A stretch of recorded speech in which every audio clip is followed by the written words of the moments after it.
There are times in the evolution of a discipline when it behoves academics to take stock, to look back on how and why their profession has developed the way it has, and how that history ought to inform the future. In session 2017-18, Scottish historians, writers, librarians and archivists came together in the Kelvin Hall in Glasgow in a series of interviews and panel discussions to reflect on the development of Scottish history in the previous 50 years. They considered how, over the decades, the discipline had grown to reflect new social and political priorities, how it had absorbed influences shared with histories across Europe and the wider world, and how their own scholarship had contributed to the growth of the discipline. What emerged from these events was a sense of the vibrancy of Scottish history and its valuable contribution to the life of the nation and indeed to the historical profession more generally. It was also clear that there is still much to be done. One indication of the potential of new scholarship was evident in the pop-up exhibitions that accompanied each seminar. These were curated by university archivists in partnership with historians. These exhibitions showcase the collections of the University of Glasgow. Another reminder of how Scottish history is changing in new and innovative ways was evident in the setting itself.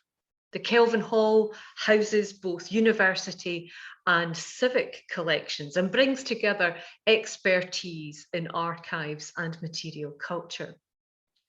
The aim of the series was to record the opinions of an important generation of Scottish historians in their own words.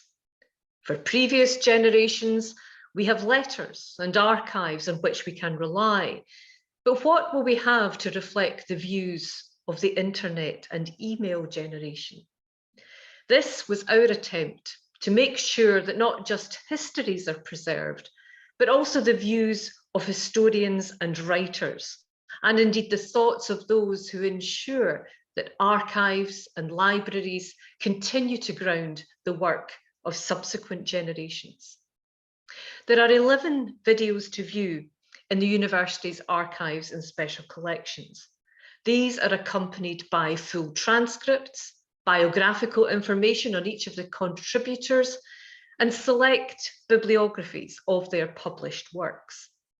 The series of events began with an interview with a historiographer royal, Professor T.C. Spout, and was punctuated with a second interview with Professor Sir Tom Devine.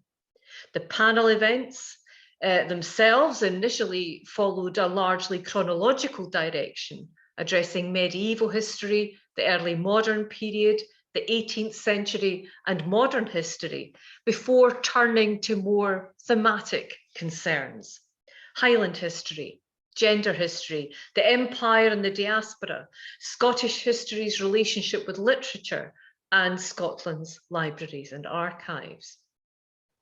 Whether a student of history, a historian, or someone simply interested in how we wound up with the history that we've got, we hope you will find these resources rewarding and thought-provoking.